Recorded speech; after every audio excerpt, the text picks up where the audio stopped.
بس سے اتر کر اس نے ایک ٹھنڈی آہ بھری اور بھرپور انگڑائی کے ساتھ سانس لی۔ یہ کوہاٹ شہر کی فضا تھی جہاں پہ وہ اپنی زندگی کے سب سے اہم مشن پہ آیا تھا۔ بہت امید اور بہت خواب لے کر ثنا کی باتوں نے اس کی محبت کے اندر ایک نئی روح پھونکی تھی۔ وہ بہت پرعزم اور پر امید بن کے آیا تھا۔ اس نے مرحلہ در مرحلہ اپنا لائحہ عمل تیار کر لیا تھا۔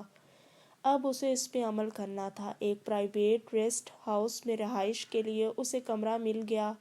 اس نے بیڈ پر لیٹ کر سب سے پہلا فون ہرمین کو کیا، مگر فون مسلسل مصروف تھا۔ دوسری طرف ہرمین شاہ میر سے بات کر رہی تھی۔ شاہ میر جو اس کے دل کی دھڑکن تھا، اس کا خواب، اس کی محبت، اس کا انتظار تھا۔ شاہ میر جو اس کا شوہر تھا۔ حد ہوتی ہے انتظار کی شاہ میر، 5 سال ہو گئے آپ لوٹ کے نہیں آئے، ایک بار بھی ملنے نہیں آئے، میں کب تک آپ کا انتظار کروں گی؟ وہ آنکھوں میں آنسو سجائے بولی۔ مینا میری جان، تم بھی تو اپنی اسٹڈیز میں مصروف ہوتی ہو، کہاں کوہاٹ، کہاں حیدرآباد، نہ جانے تمہیں اتنی دور جا کے پڑھنے کی کیا ضرورت تھی۔ ہمارے علاقے میں ایجوکیشن لیول سندھ سے زیادہ بہتر ہے، شاہ میر نے کہا۔ شاہ میر، آپ ہمیشہ لیول، سٹیٹس اور کام کی باتیں کیوں کرتے ہیں؟ جذبات، محبت، وعدے، کیا ان کی کوئی اہمیت نہیں آپ کے نزدیک؟ وہ بولی۔ دیکھو مینا، زندگی بہت چھوٹی ہے اور کرنے کو بہت سے کام ہیں۔ کما رہا ہوں، عنقریب میں پاکستان آؤں گا اور تمہیں اپنے ساتھ لے جاؤں گا۔ اور یہ عنقریب کب آئے گا شاہ میر؟ نکاح کو 5 سال ہو گئے ہیں، نکاح کے بعد آپ چلے گئے۔ آنسو اس کی آنکھوں سے ٹپ ٹپ برس رہے تھے۔ چیئر اپ مائی سویٹ ہارٹ، دل کیوں چھوٹا کرتی ہو، میں آ جاؤں گا۔ یہ اور اس طرح کے کچھ اور معمول کے جملے کہہ کے شاہ میر نے فون رکھ دیا۔ نمکین بے رنگ بوندیں ریسیور کے اوپر برسنے لگی۔ وہ جب بھی فون کرتا تھا اداس کر دیا کرتا تھا۔ محبت کے 2 بول بولنے تو اسے آتے ہی نہ تھے۔ وہ ہمیشہ جذبوں کو تھپک کے سلا دیا کرتا تھا۔ فون کی گھنٹی ایک بار پھر زور زور سے بجی۔ ہرمین نے لپک کے فون اٹھا لیا۔ یہ سوچ کے کہ شاید شاہ میر نے دوبارہ کچھ کہنے کے لیے فون کر لیا ہو۔ ہرمین، میں احد بات کر رہا ہوں، وہ بولا۔ احد صدیقی، آپ؟ نمبر کہاں سے ملا آپ کو؟ وہ آنکھیں صاف کر کے ہوش سنبھالتے ہوئے بولی۔ ڈھونڈنے سے تو خدا بھی مل جاتا ہے ہرمین، بس مجھے پتا چلا آپ اداس ہیں، میں نے آپ کو فون کر لیا تاکہ اپنی بکواس اور سرپرائز سے آپ کو خوش کر سکوں۔ وہ پلکنے پن سے بولا۔ کس طرح کا سرپرائز؟ بہت شاندار سرپرائز، ماں بدولت کے آپ کے شہر میں ہونے کا سرپرائز۔ آپ کوہاٹ آئے ہیں؟ وہ حیرت سے بولی۔ نہیں، کوہاٹ چل کے حیدرآباد آ گیا ہوں۔ اس کی بے تکی بات پہ وہ مسکرا دی۔ گھر آئے نا، امی اور بہن سے ملواؤں گی آپ کو، اور کھانا بھی کھائیے ہمارے ساتھ، اس نے آفر کی، جو احد نے فوراً قبول کر لی۔ کل شام کو آؤں گا، اس نے مسکرا کر کہا اور فون رکھ دیا۔ اور اگلے ہی دن خوبصورت سے پھولوں کے گلدستے اور کارڈ کے ہمراہ وہ ہرمین کے گھر میں موجود تھا۔ بچھڑی صورت دیکھ کر اس کے روم روم میں جادو سا بکھر گیا تھا۔ وہ پوری شام احد نے ہرمین کے گھر والوں کے ہمراہ گزاری۔ خوب ہنسی مذاق ہوا۔ ہرمین بھی بے حد ہلکی پھلکی ہو گئی تھی۔ شاہ میر کی بے رخی کا اثر احد کے اپنے پن نے دور کر دیا۔ اگلے دن ہرمین اس کے ریسٹ ہاؤس آئی تھی۔ احد نے اس کا استقبال کیا۔ اس نے بائی آرڈر دیا۔ ہرمین آتش دان میں جلتی لکڑیوں کے پاس بیٹھ گئی۔ ٹھنڈے ٹھنڈے موسم میں جلتی لکڑیوں سے آتی گرمائش اور ان کی آواز ماحول پر ایک سحر سا پھونک رہی تھی۔ چائے آ گئی اور احد نے اسے چائے پیش کی۔ یہ لیجئے، ٹھنڈی ٹھنڈی شام میں گرما گرم پٹھانی چائے۔ کتنا زبردست ماحول ہے تمہارے کمرے میں، جلتی لکڑیوں کی خوشبو، کھڑکی سے نظر آتا شام کا منظر اور خنکی، کس طرح خوبصورت بنا لیتے ہو تم لمحوں کو، وہ بہت اپنائیت سے بولی۔ آج کی شام تو کچھ زیادہ ہی خوبصورت بنا دی ہے آپ کی آمد نے، اور آج کی شام تو خوبصورت ہونی بھی چاہیے کیونکہ یہ آپ کے جنم دن کی شام ہے، احد نے کہا۔ میرا جنم دن؟ کیا آج 24 جنوری ہے؟ وہ حیران ہوئی۔ جی، آج 24 جنوری ہے، آپ کا 23واں جنم دن۔ احد نے مسکرا کر ایک پھول اسے پیش کیا، سرخ رنگ کا تازہ خوبصورت گلاب۔ یہ کدھر سے آیا؟ اس نے پھول کی جانب اشارہ کیا۔ جدھر سے آپ آئی ہیں، پھولوں کی بستی سے خوشبو کا پیر پہن پہن کر۔ کہیے، آج کے جنم دن پہ آپ کو کیا تحفہ چاہیے؟ تحفہ جو مجھے مل گیا، سرپرائز۔ مجھے اپنی سالگرہ یاد بھی نہ تھی۔ گھر میں تو خیر کوئی ٹرینڈ نہیں پارٹی کا، لیکن پچھلے 2 سال سے ثنا وش کرتی آئی ہے، حرمین نے کہا۔ اسی نے مجھے بتایا۔ اچھا، کوئی گیت سنیں گی؟ احد نے اپنا گٹار صوفے سے اٹھایا۔ اس کو بھی لے آئے ہو ساتھ؟ حرمین نے مسکرا کے چائے کا خالی کپ سائڈ دیا۔ میں سفر کروں اور میرے ہمراہ میری محبت نہ ہو، کیسے ممکن ہے؟ کیا سنیں گی؟ احد گٹار پکڑ کے بجانے کی پوزیشن بنا کے بیٹھ گیا۔ کوئی نظم سناؤ اپنی، بہت اچھی نظمیں لکھتے ہو یونیورسٹی کے رسالے میں، حرمین نے تعریف کی۔ آپ پڑھتی ہیں؟ اس کے کہنے پر حرمین نے گردن ہلائی۔ ایک تازہ نظم ہے، اسے میوزک میں گانے کی کوشش کرتا ہوں، اس نے کہا اور گٹار کے تاروں پہ ہاتھ رکھ دیے۔ خوبصورت دھن کے ہمراہ خوبصورت لفظ بکھرنے لگے۔ وہ بادلوں کی بنفشی لکیر ہے، کوئی نظر کی تتلی کے پر پہ جو دائروں کی طرح سکڑتی پھیلتی رہتی ہے ساتھ خوشبو کے۔ وہ چاندنی ہے کہ جو برف پوش دادی میں خیال شوق تمنا کے خواب میں اترے، جو شب کے پچھلے پہر دل کی شب دعا کی طرح سکون یافتہ جھیلوں کے آب میں اترے، جو تمتماتے گلابوں کے انچھوئے در پہ محبتوں کی ہوا کی گداز دستک ہے۔ وہ ایک خواب ہے دنیا میں آشتی کی طرح، وہ بے ثبوت ہے لیکن وجود ہے اس کا، دھنک کا 8واں رنگ ہے وہ عام سی لڑکی۔ اسی کے نام کرتا ہوں شاعری اپنی۔ احد کے بولوں میں، اس کے سازوں، اس کی دھنوں میں ہمیشہ کھو جاتی تھی۔ اب بھی وہ نم آنکھوں سے اس کو دیکھ اور اس کے بولوں کو محسوس کر رہی تھی۔ کتنی چاہت، کتنی محبت تمہارے لفظوں میں ہے، تمہارے لہجے میں احساسات کا ایک بھنڈار ہے۔ کچھ لہجے کتنے چبھتے ہیں جب بولتے ہیں، دوسرے کی آنکھیں بھیگ جاتی ہیں، روح لرز جاتی ہے، لیکن تمہارا لہجہ، تمہارے لفظ بہت سکون پہنچاتے ہیں۔ چاندنی سی ٹھنڈک اور جھیلوں سا ٹھہراؤ ان میں احد، حرمین نے گہرائی میں اتر کے کہا۔ محبت لب و لہجے کی آبرو رکھنا سکھا دیتی ہے، یہ ٹھہراؤ، یہ ٹھنڈک محبت ادا کرتی ہے۔ احد اپنے گٹار کے تاروں کو چھوتے ہوئے بولا۔ تمہیں کس سے محبت ہے احد؟ کس سے؟ بہت خوش نصیب ہوگی نا وہ۔ حرمین کی آنکھوں میں اداسی تھی۔ احد کو یہی وقت اظہار کے لیے بہترین لگا۔ وہ دل ہی دل میں الفاظ جوڑنے لگا۔ وہ کہنے ہی والا تھا کہ حرمین بول اٹھی۔ مجھے بھی کسی سے محبت ہے احد۔ ایک ہتھوڑا تھا جو احد کی سماعتوں پہ لگا، شامیر سے۔ ایک دوسرا ہتھوڑا اور اس کی سماعتوں کے پرچے اڑ گئے۔ شوہر ہے میرا، 5 سال قبل نکاح ہوا تھا اور رخصتی سے قبل ہی وہ ملک چھوڑ گیا۔ میں آج تک اس کا انتظار کر رہی ہوں۔ کمان سے نکلے بے رحم تیر کی طرح ذرا ذرا سے جملے احد کے دل میں چبھتے گئے۔ اس کی آنکھیں نم ہو گئی تھیں۔ کیسے کر سکتی ہو تم کسی سے محبت حرمین؟ وہ دیوانگی سے بولا۔ حرمین حیران رہ گئی، آنکھیں پھیلائے اسے دیکھتی رہی۔ کیا مطلب؟ وہ بولی۔ مطلب یہ حرمین کہ میں تم سے محبت کرتا ہوں دل و جان سے، تمہیں صرف یہی کہنے کے لیے اتنی دور آیا ہوں، اور تم کہتی ہو تمہیں کسی اور سے محبت ہے؟ وہ وارمگی کے عالم میں بولا اور اپنا گٹار سائیڈ پہ رکھ دیا۔ اس کی آنکھوں میں عجیب شدت جھلک رہی تھی۔ احد صدیقی، سنبھالو اپنے آپ کو، پاگل ہو گئی ہو تم؟ میں ایک شادی شدہ عورت ہوں، بیوی ہوں کسی کی۔ بیوی؟ مائی فٹ! مجھے کچھ پتا نہیں سوائے اس کے کہ مجھے تم سے محبت ہے، اور جواب میں مجھے بھی تم سے محبت چاہیے، ورنہ میں تباہ برباد کر دوں گا سب کو اور خود کو۔ وہ اسے دونوں کندھوں سے تھام کے بولا۔ عجیب جنون تھا اس کے اندر۔ میں نے تمہارے بارے میں اپنی رائے بدل لی تھی، مگر میں نے غلط کیا۔ تم ہو ہی گھٹیا اور اباش ہو جیسے میں سمجھتی تھی۔ I hate you! اپنا آپ چھڑاتی نفرت سے ریسٹ ہاؤس کے کمرے سے نکل گئی۔ آئی لو یو!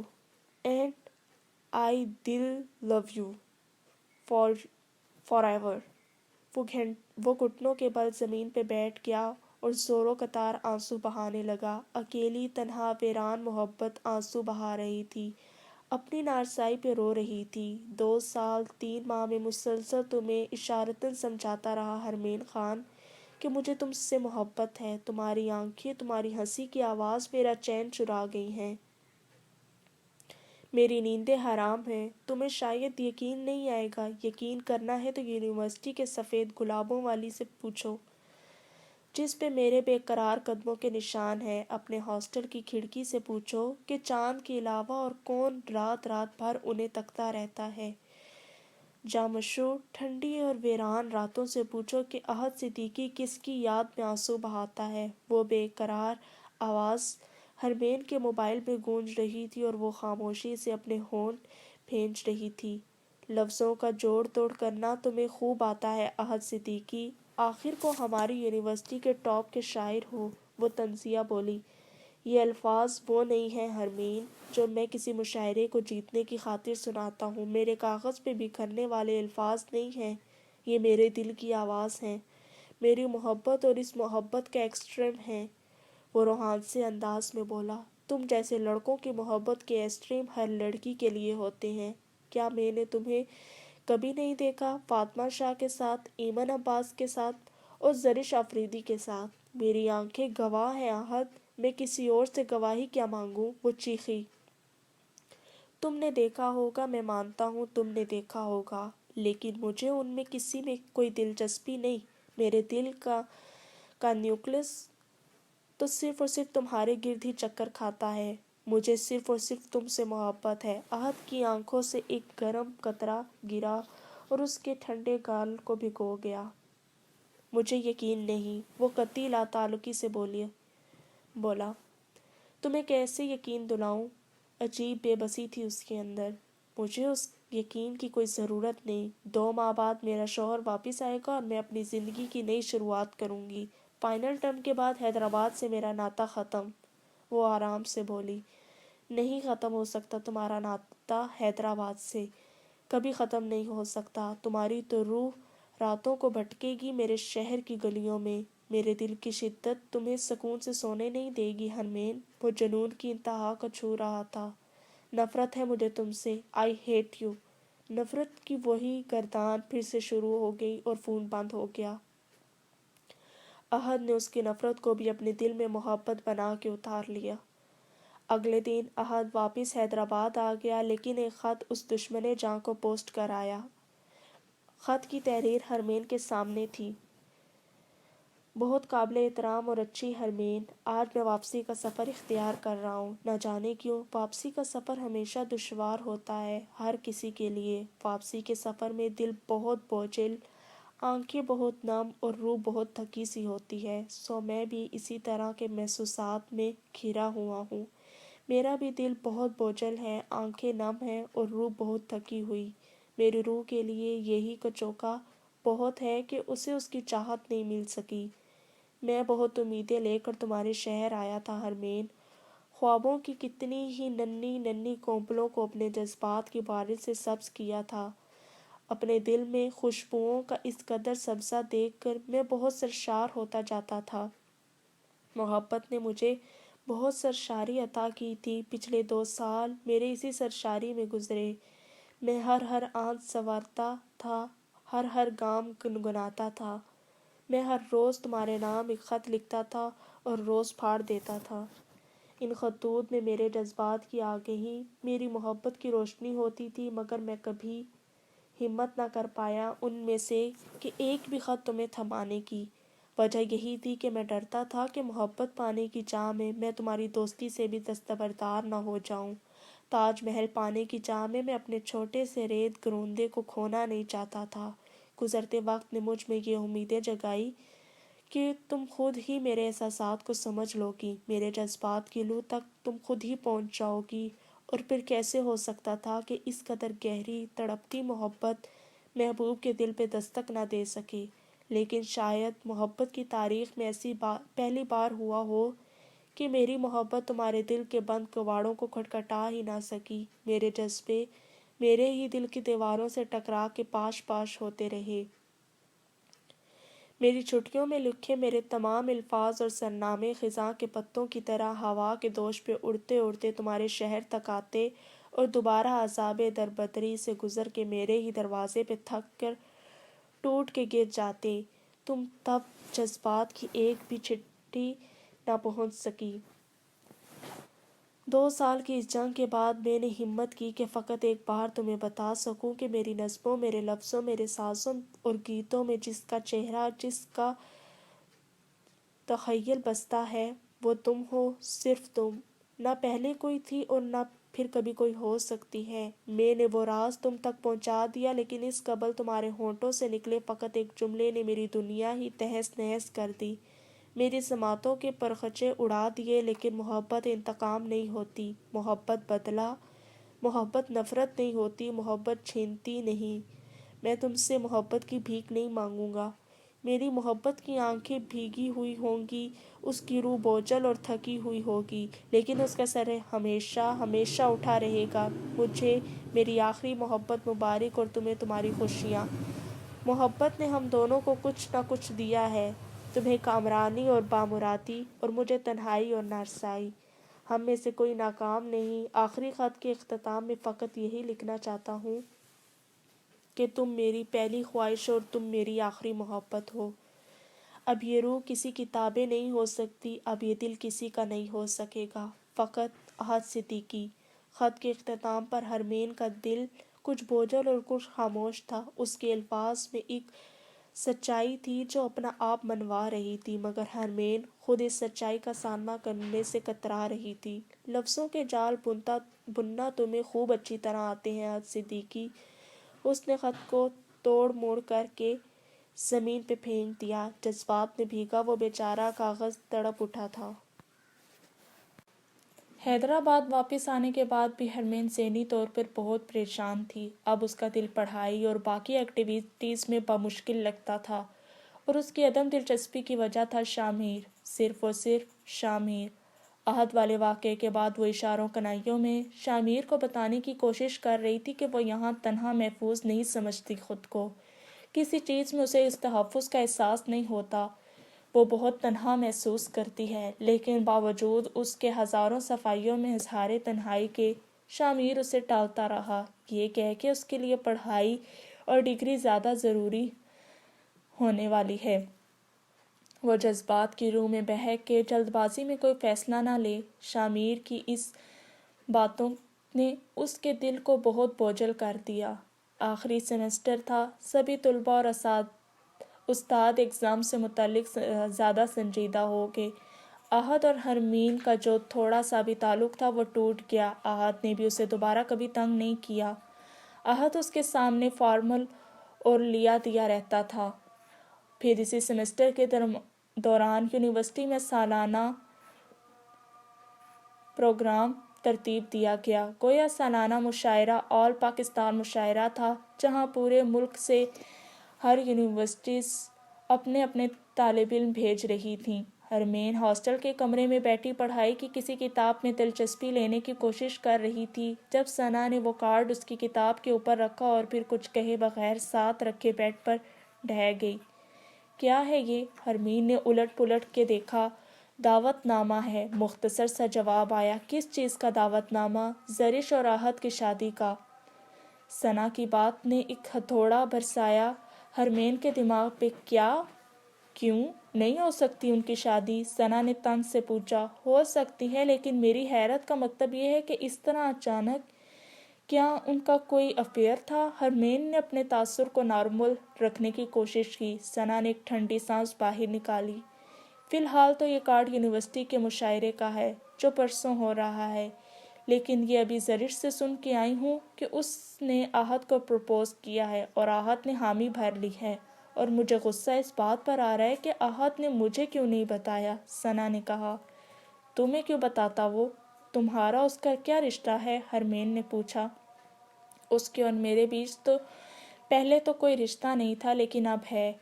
اور وہ رشتہ تم کوہاڑ سے واپس آنے کے بعد عہد سیدھا میرے پاس آیا تھا، میرے کندھے پہ سر رکھ کر وہ بلک بلک کے رویا تھا، مجھے ہر وہ بات بتائی جو اس کے اور تمہارے بیچ میں ہوئی۔ ہفتہ شدید بخار کی حالت میں اس نے صرف اور صرف مجھ سے تمہاری باتیں کی۔ اس کے اور میرے بیچ جو رشتہ ہے وہ انسانیت کا ہے۔ تم نے اسے جو درد دیا ہے میں اس کو بانٹتی تھی۔ ثنا کی آنکھیں نمی چھلکانے لگی تھی لیکن وہ خاموش ہو گئی۔ اسٹاپ دس نانسنس ثنا، تم جانتی ہو میں اس سے محبت نہیں کرتی، وہ بولی۔ محبت نہیں کرتی تھی تو اس سے نفرت کا اظہار کرنے کا بھی تمہیں کوئی حق نہیں تھا۔ چھوڑو یار، میں بھی پاگل ہوں، ایک پتھر سے کلام کر رہی ہوں۔ تم کیا سمجھو کہ وہ مٹ چکا ہے تمہاری محبت میں، اور مزید کتنا مٹا سکتا ہے خود کو سری سے شادی کا فیصلہ کر کے؟ فقط ایک انتقام ہے اور کچھ نہیں۔ ثنا نے نفی میں اپنی گردن ہلائی۔ ہرمین خاموش رہی کہ وہ کچھ بھی نہیں کر سکتی تھی اور کچھ بھی کرنا نہیں چاہتی تھی۔ مشاعرے میں سبھی لوگ موجود تھے۔ 1200 افراد والا آڈیٹوریم کھچا کھچ لوگوں سے بھرا تھا۔ نہ صرف یونیورسٹی بلکہ پورے ملک کے لوگ وہاں موجود تھے۔ کئی شعراء آ چکے تھے، کچھ آ کے باری باری اپنی نظمیں سنا رہے تھے۔ ہر کسی کا اپنا انداز بیاں تھا، ہر کسی کے اپنے احساسات تھے۔ داد و تحسین کا شور اٹھتا اور شاعر مزید جوش و خروش سے آگے بڑھتا۔ احد صدیقی کے نام کی اناؤنسمنٹ سے ہر طرف سے شور اٹھا تھا۔ مقامی لوگ اور یونیورسٹی فیلوز اس نام سے بخوبی واقف تھے۔ سبھی کے ہاتھ تالیوں کے لیے بلند ہوئے تھے، اور ہرمین کے ہاتھوں کے سوائے ہرمین کے ہاتھوں کے۔ وہ ثنا کے ساتھ ایک کونے میں بیٹھی تھی۔ احد کا نام آتے ہی اس نے تالیاں بجانی بند کر دیں اور خاموش بیٹھ گئی۔ احد اپنے گٹار کے ہمراہ اٹھ کے آیا تھا اور ایک اسٹول پہ بیٹھ کے مائک آگے رکھا۔ آڈیٹوریم میں سکوت چھا گیا۔ معزز سامعین، اپنے مخصوص انداز میں اپنے گٹار کے بیک گراؤنڈ میں نظم سنانا چاہتا ہوں، امید ہے پسند آئے گی۔ احد نے جوں ہی گٹار کی تاروں پہ ہاتھ رکھے، فضا میں تالیوں کا ایک شور اٹھا۔ گٹار کے میوزک کے بیک گراؤنڈ میں احد کی جذباتی آواز کا ایکو چاروں طرف پھیلنے لگا۔ وہ نظم گنگنا نہیں رہا تھا، فقط اپنے الفاظ کے پیچھے اپنے گٹار کی تاروں کا احساس دے رہا تھا۔ دھڑکتے ہو میرے دل میں، روح میں سانس لیتے ہو، نظر میں آپ بولتے ہو، خوابوں کو پروتے ہو کہ جتنا دور جاتے ہو اتنا ہی پاس آتے ہو۔ کبھی تم بے وفا بن کے کبھی مجھ کو رلاتے ہو، کبھی تم مجھ کو خط میں سچے وعدے بھی لکھتے ہو، کبھی تم فون پہ بے حد ہی غصے میں بہت ہی ترش سی کوئی بات کہتے ہو اور پھر رات بھر تکیے بھگوتے ہو۔ کبھی تم مجھ سے کہتے ہو کہ تم میرے نہیں ہوگے، کبھی تم ہاتھ پھیلائے مجھے کو مانگتے ہو، کبھی تم میرے خط کو پھاڑ دیتے ہو، کبھی تم ان کے ٹکڑے جوڑ کے پھر پڑھتے رہتے ہو۔ کرو جو بھی ہمارے ساتھ پر سن لو، ہمارے تھے ہمارے ہو، ہمارے نام پر ہی جیتے رہتے ہو۔ میری دھڑکن میں پہلے دن سے بسنے والی ایک انجانی چاہت ہو، تم میری پہلی پہلی خواہش تھے، تم میری آخری محبت ہو۔ احد کا چہرہ اندرونی جذبات کا عکاس تھا، آنکھیں موہوم سی سرخی اور نمی سے جھلملا تھیں۔ الفاظ میں خود بخود ایک ماروائی کشش آسمائی تھی، اور یہی کشش لوگوں کے دل بھی دستک دے چکی تھی۔ فضا میں تالیوں کا ایک شور تھا۔ ہرمین کی ہتھیلیاں پسینے سے تر ہو گئیں، ریڑھ کی ہڈی کے پاس بھی ایک لہر سی اٹھی۔ وہ عین یہی منظر اپنے خواب میں بھی دیکھ چکی تھی۔ احد اسے اسی شدت، اسی محبت سے دلاتا ہے کہ تم میری آخری محبت ہو۔ انجانے پہچانے مانوس الفاظ کی گردان اس کی روح کو بھی لرزا ہی گئی تھی۔ تالیوں گونج کی آواز گویا دب گئی۔ آنکھوں کے آگے اندھیرا چھانے لگا۔ وہ بوجھل قدموں سے ہاسٹل کی طرف جانے لگی۔ وہ محفل چھوڑ آئی تھی۔ ہرمین رک جاؤ، احد کی آواز نے اس کے چلتے قدم روک دیے تھے۔ وہ اس کے سامنے آ گیا تھا، سیاہ رنگ کی شرٹ اور گرے پینٹ میں ملبوس، آنکھوں پر نظر کا چشمہ چڑھائے، احساسات اور جذبات سے تر آنکھیں۔ کہاں جا رہی ہو؟ کہیں بھی جاؤں، اس سے تمہیں مطلب؟ وہ تپ گئی تھی۔ محبت سے ڈرتی ہو نا، نظریں چرا کے بھاگتی ہو، اپنے ہی اندر بھڑکتے الاؤ سے خوف کھاتی ہو نا؟ احد کے لہجے میں یقین تھا، وہ پہلی مرتبہ اسے تم کہہ کے بلا رہا تھا۔ میں کسی سے نہیں ڈرتی احد صدیقی، نہ میں تمہاری محبت کو مانتی ہوں، نفرت ہے مجھے اس محبت سے جس کا تم پوری دنیا میں ڈھنڈورا پیٹتے رہتے ہو۔ تمہیں کسی کی رسوائی، کسی کی بے عزتی کی بھی پرواہ نہیں۔ وہ اس کی آنکھوں میں آنکھیں ڈال کر بولی تھی، میں تمہیں اپنی عزت مانتا ہوں۔ احد کے لہجے میں مان تھا۔ تف ہے تم پر احد، نفرت ہے مجھے تم سے۔ وہ بھڑک اٹھی۔ احد بہت مطمئن سا کھڑا تھا، آنکھوں میں بدستور وہی جذبے اور چمک تھی، دور سے کسی شاعر نے اپنا مصرع پڑھا تھا، یہ عشق تیرا پہنچا آج کس مقام پر، نفرت بھی مجھ کو تیری بہت قیمتی لگی۔ احد نے اپنی شہادت کی انگلی اٹھائی اور اس کی طرف دیکھا۔ عقائد کی طاقت، عشق کا جنون بہت انمول ہوتا ہے حرمین، اس پہ یقین کرو۔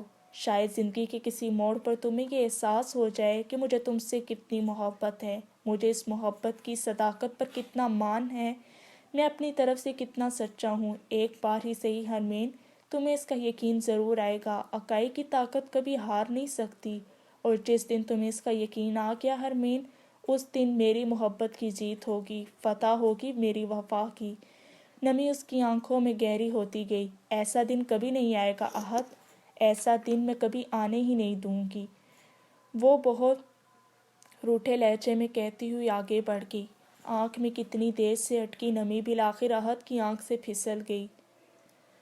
وقت پر لگا کہ اڑتا رہا، فائنل ایگزامز ہو گئے، چھٹیاں ہوگی، وہ کوہاٹ واپس آ گئی ہمیشہ کے لیے، اور شامیر کے لوٹ آنے کے بعد اس کی رخصتی بھی ہو گئی۔